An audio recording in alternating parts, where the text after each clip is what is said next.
Olá, como vocês estão? Eu sou o Dr. Gilmar Reis, médico, professor, pesquisador, trazendo para você mais um Saúde Todo Dia, informações importantes, validadas cientificamente, que você pode aplicar no seu dia a dia, na prevenção, promoção e cuidado da sua saúde. Não só da saúde, mas do bem-estar e da sua qualidade de vida. Vamos trazer um assunto hoje que é um assunto muito interessante. Eu tenho certeza que vocês vão gostar de ouvir essa história, que é a relação do álcool com o sistema cardiovascular e, principalmente, a relação do álcool e a saúde cardiovascular. Essa história remonta a pelo menos 30 anos, quando, num programa chamado 60 Minutes, nos Estados Unidos, um programa que é assistido por quase 70 milhões de americanos, uma audiência incrível, havia uma entrevista lá sobre saúde e as populações, e um repórter fez uma pergunta sobre como que os franceses, que ingerem bastante gorduras saturadas, alimentos gordurosos e álcool, têm níveis menores de infarto do que os americanos. Houve uma discussão acalorada e um francês que estava participando dessa discussão falou o seguinte: olha, isso se deve ao nosso vinho. Desde então, alguns pesquisadores e a própria população americana começou a despertar esta curiosidade. Interessante que depois deste programa, em 1991, houve um aumento do consumo de vinho nos Estados Unidos de quase 50% em relação ao período que antecedeu esse programa.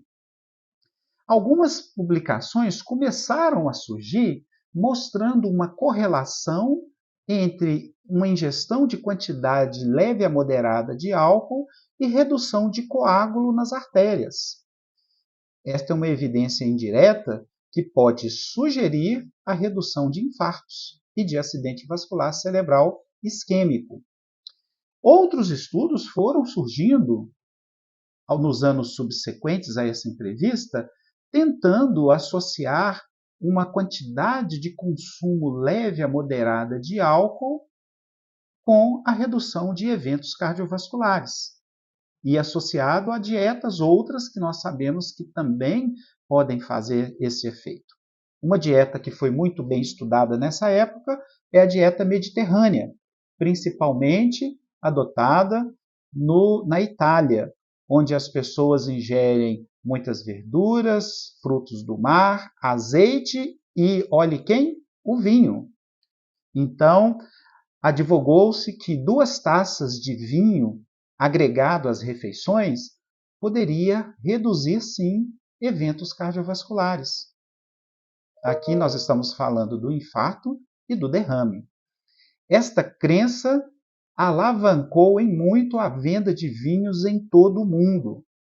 E, à medida que os anos foram passando, diversos ensaios clínicos começaram a correlacionar a quantidade de ingestão de álcool com o risco de doenças cardíacas.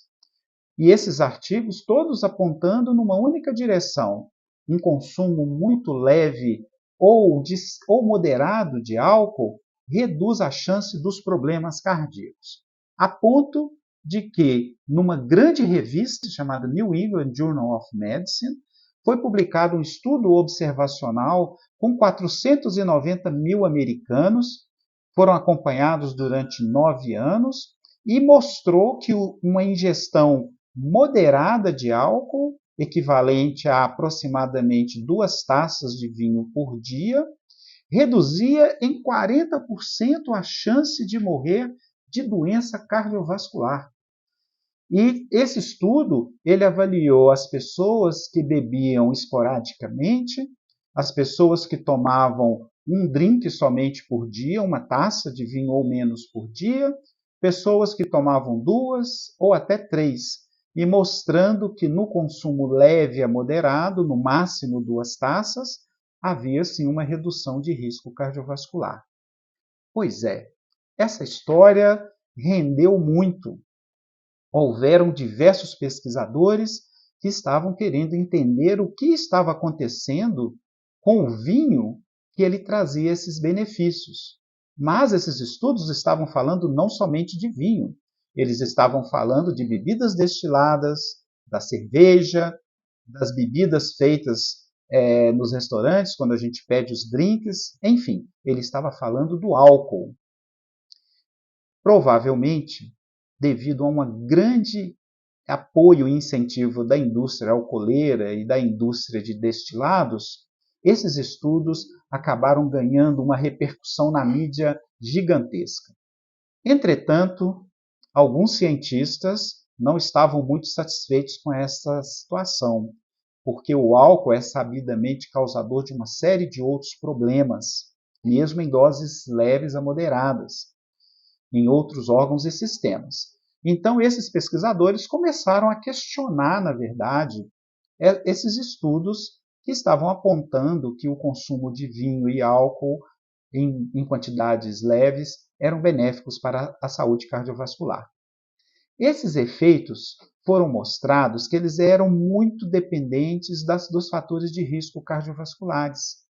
E, além disso, as pessoas tinham uma grande alimentação rica em vegetais, em azeites, eram pessoas que faziam atividade física frequente.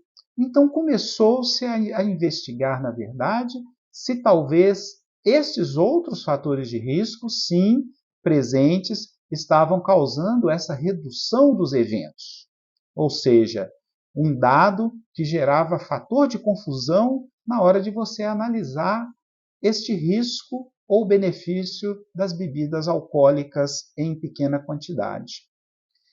E isso, na verdade, foi verificado, que essas pessoas mais esclarecidas, que faziam uma atividade cardiovascular, exercício, uma dieta mais equilibrada, uma pessoa que tinha um hábito de vida mais saudável, que tende a tomar vinho com mais frequência, tinham uma menor mortalidade.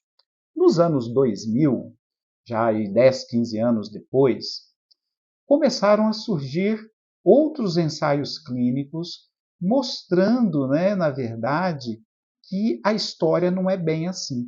Questionando, na verdade, se o álcool traz esse efeito benéfico se ingerido em pequena quantidade. Diversos editoriais em revistas científicas de grande peso começaram a apontar as falhas metodológicas que ocorreram nos estudos que surgiram desde 1991. E aqui a gente precisa mencionar uma cientista que infelizmente faleceu em 2013, a doutora Kay Fillmore, da Universidade da Califórnia, onde ela apontou de uma maneira muito clara e inequívoca as falhas metodológicas importantes em vários desses estudos adotados como estudos dogmáticos que validam o consumo do álcool e do vinho como redutor de eventos cardiovasculares. Ela publicou um estudo que hoje é um estudo histórico muito importante sobre o efeito do consumo moderado e redução de risco cardiovascular, onde ela fez uma meta-análise reunindo todos esses estudos e fazendo os ajustes de cada um desses estudos, e ela mostrou que, na verdade, esse benefício não acontecia. E isso gerou uma repercussão gigantesca na comunidade científica. A indústria dos destilados e do vinho, eles investiram maciçamente na ocasião em simpósios, reuniões científicas médicas, onde eles convidaram a doutora Kay Fillmore e outros investigadores que advogavam o uso do álcool e o uso do vinho em acaloradas discussões. A doutora Kay, uma vez, num editorial, numa revista também importante, ela mencionou que ela se sentia como se ela estivesse num ringue com vários pesos pesados dando nocaute, tentando nocauteá-la. E isso foi realmente algo que aconteceu, é história, e realmente ela foi massacrada por vários cientistas de vários continentes. Entretanto, cientistas começaram a ficarem atentos para esses fatores de confusão nos estudos observacionais. E eles começaram a investigar várias outras situações que potencialmente podem estar presentes na população e reduzir os eventos cardiovasculares.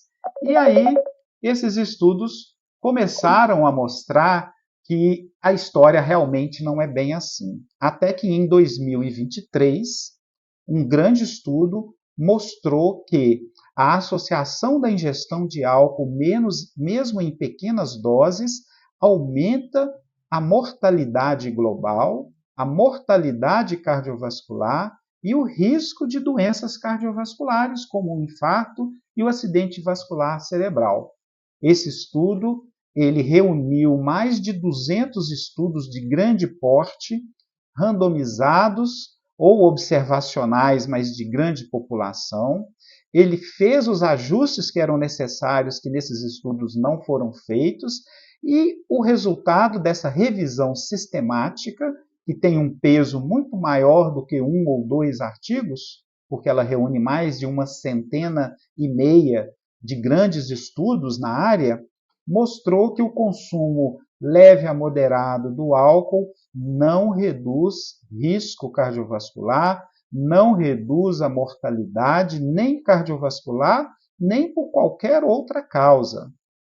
Foram 107 estudos de grande porte e quase 5 milhões de participantes, onde houveram quase 500 mil pessoas que faleceram.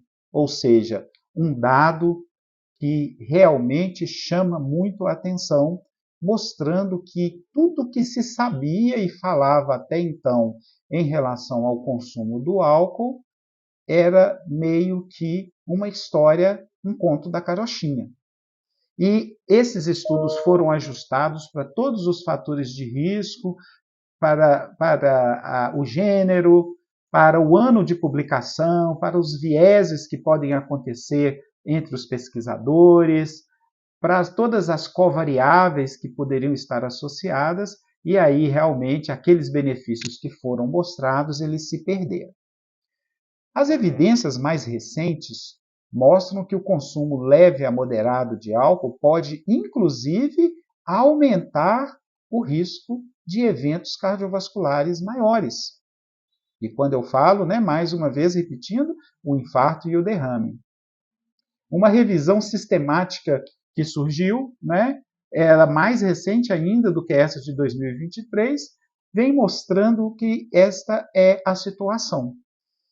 Uma dose, mesmo baixa de consumo de álcool, como por exemplo 12 gramas de álcool por dia, o que equivale a uma long neck de uma cerveja comum, pode elevar a pressão arterial de uma maneira significativa, pode transformar as pessoas que possuem uma pressão arterial limítrofe em pessoas hipertensas.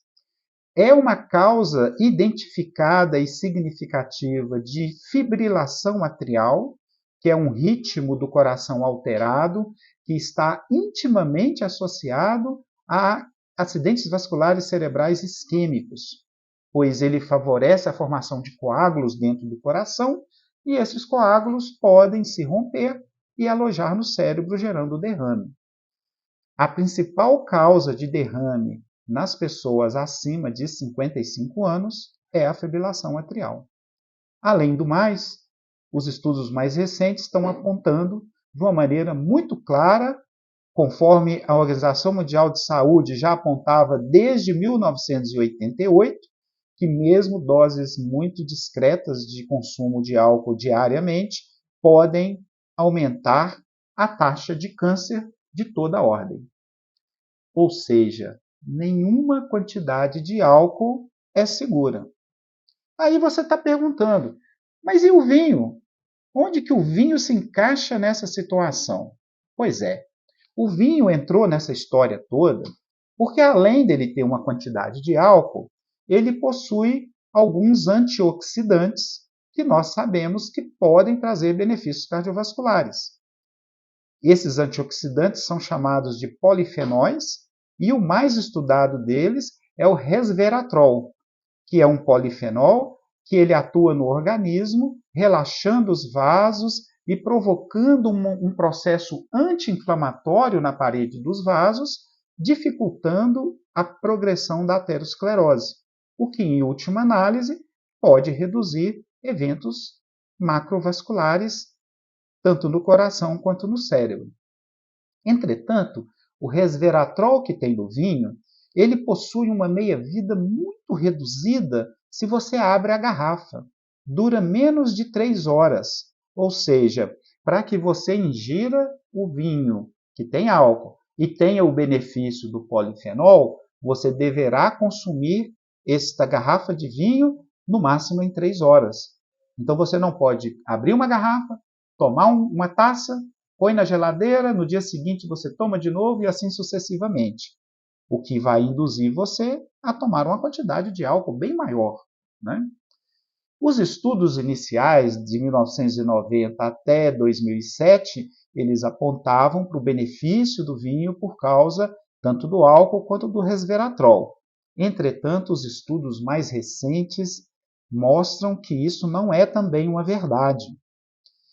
Uma meta-análise de mais de 200 ensaios clínicos, todos ajustados e analisados, que utilizaram o conceito de uso de resveratrol ou do vinho para a redução de eventos cardíacos, eles, quando analisados em conjunto e com os ajustes que não houveram nos estudos ao serem publicados, mostraram que esse efeito é perdido, ou seja, não há esse benefício do consumo do vinho que contém o resveratrol na redução dos eventos macrovasculares cardíacos. Ou seja, não há nenhum benefício cardiovascular de se tomar vinho pensando nos efeitos antioxidantes das substâncias que lá estão, e muito menos no álcool que também está contido no vinho. Então, pessoal, essa é uma história real que aconteceu valorizando o vinho no mundo inteiro e alavancando as vendas de vinho em mais de 5 vezes ao período que antecedeu 1990, e hoje nós sabemos que o que motivou esse aumento do consumo de vinho, seja os benefícios do consumo em doses mínimas, leves a moderadas de álcool, seja o consumo do vinho pensando nos seus efeitos antioxidantes, é tudo até hoje, nesta data, uma verdadeira balela. Então é isso, pessoal. Dr. Gilmar Reis trazendo para vocês informações científicas atualizadas e validadas para que você aplique judiciosamente na sua saúde, no seu bem-estar e na sua qualidade de vida.